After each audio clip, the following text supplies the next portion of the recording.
Good morning students. Welcome back to the digital classes of Lalbagh Girls Intermediate College. This is Ma'am Spring and this class of mine is for English students of class 11th. Class 11th, we have already started with the first chapter, The Portrait of a Lady, written by Khushwant Singh, and the summary of the chapter was given in my previous video. In this video of mine, I'll be giving the explanation of the lines paragraph wise so that you may understand the chapter and the lines given in it properly. So let's start with the chapter, and I'm going to read before you the lines from the books, and then I'll be giving the explanation of those lines.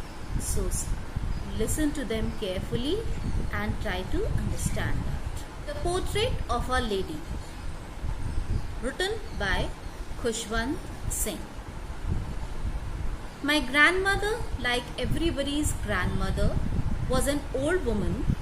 She had been an old and wrinkled for the 20 years that I had known her. People said that she had once been young and pretty and had even a husband, but that was hard to believe. My grandfather's portrait hung above the mantelpiece in the drawing room. He wore a big turban and loose-fitting clothes. His long white beard covered the best part of his chest, and he looked at least 100 years old. He did not look the sort of a person who would have a wife or children. He looked as if he could only have lots and lots of grandchildren. As for my grandmother being young and pretty, the thought was almost revolting. She often told us of the games she used to play as a child that seemed quite absurd and undignified on her part, and we treated it like the fables of the prophets she used to tell us. Wrinkled means having lines or folds. When people become old, then they have the wrinkles on their face. Portrait, painting or the picture. Mantelpiece, we all know it's a structure of wood or could be of marble or a stone around a fireplace in a home. The thought was almost revolting. The thought was almost revolting means it was very hard for the author to believe. Revolting is unpleasant. Absurd means illogical, when something has no logic in itself. Undignified, disrespectful. Fables, we all know that they are the fictitious stories with a moral teaching. Prophets, simply they are the saints. So the author talks about his grandmother. He had known for her for the past 20 years, and she had always been old and wrinkled. He was told that she was once young and pretty and had a husband. His grandfather's portrait, which was hung on the wall, in which he wore loose-fitted clothes, a turban and a long white-colored beard that reached to his chest.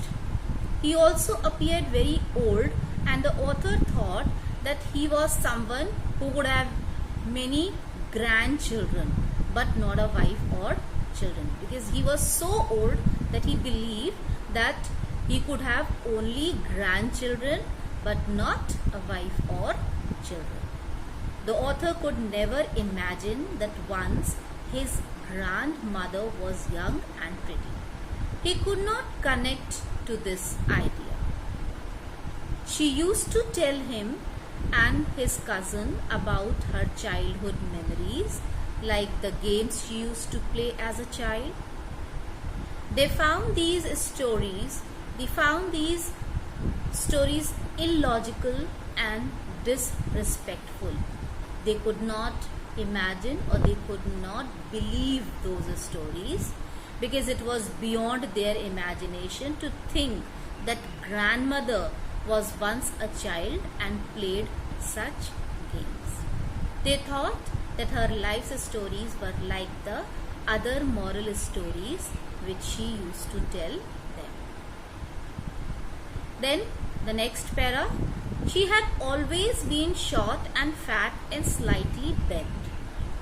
Her face was a crisscross of wrinkles running from everywhere to everywhere. No, we were certain she had always been, as we had known her, old, so terribly old that she could not have grown older. And she had stayed at the same age for 20 years. She could never have been pretty, but she was always beautiful. She hobbled about the house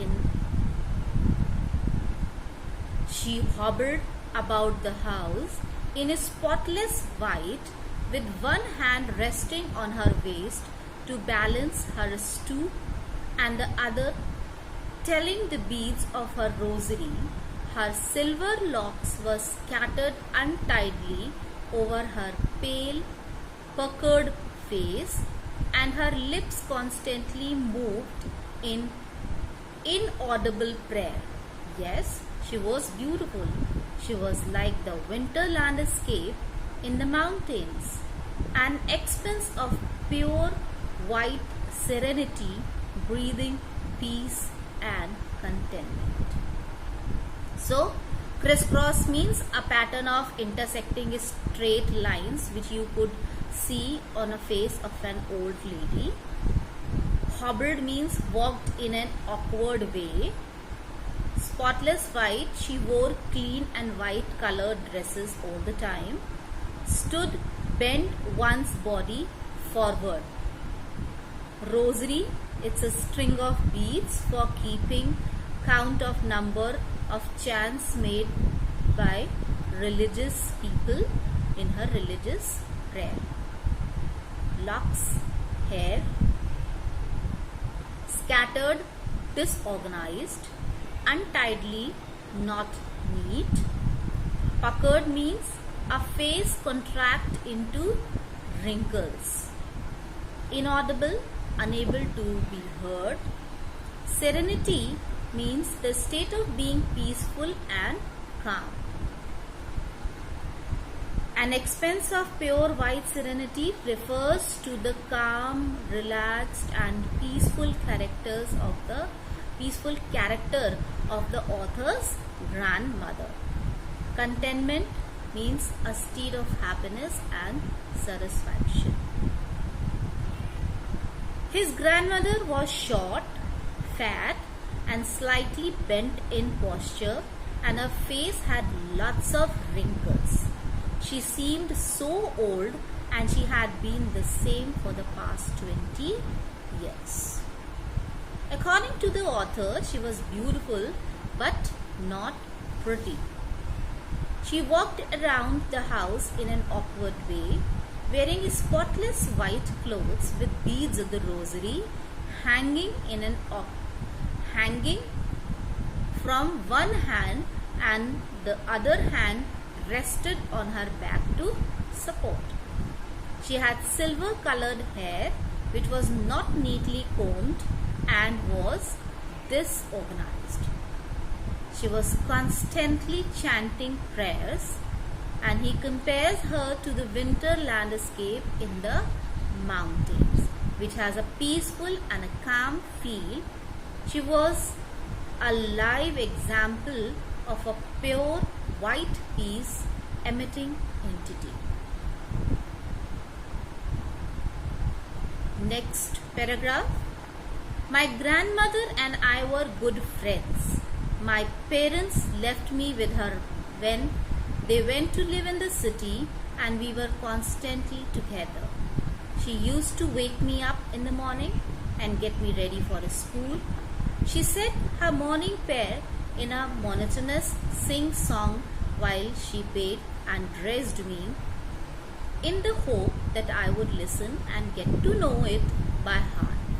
I listened because I loved her voice, but never bothered to learn it. Then she would fetch my wooden slate, which she had already washed and plastered with yellow chalk, a tiny earthen ink pot and a red pen, tie them all in a bundle and hand it to me after a breakfast of a thick stale chapati with a little butter and sugar spread on it. We went to school. She carried several stale chapatis with her for the village dogs. Monotonous means dull and boring. Bothered means to be concerned about someone. Fetch, go for, and then bring back something for someone. Slate, you must be knowing that what slate is. It's a flat plate of slate formerly used for writing when the children, they are small. Plastered means covered with a layer of plaster. Earthen, made of baked or fired clay. Stale means no longer fresh and pleasant to eat. Hard, mostly dry. So the author lived with her in the village. They were good friends. His parents left him with her to settle in the city. The author's grandmother used to wake him up every morning and get him ready for school. She would recite her morning prayers while she bathed and dressed him up, and he loved her voice but would not try to memorize a word of what she spoke. She would make his things ready like a wooden slate, a tiny earthen ink pot and a red pen. He would eat a thick stale chapati with butter and sugar spread on it. They both used to walk to school, and his grandmother carried stale chapatis with her to feed the village dogs. So this is all about today's lesson, and in the next video of mine I'll be giving the explanation of the rest of the passages. Till then, stay healthy, stay safe. Thank you.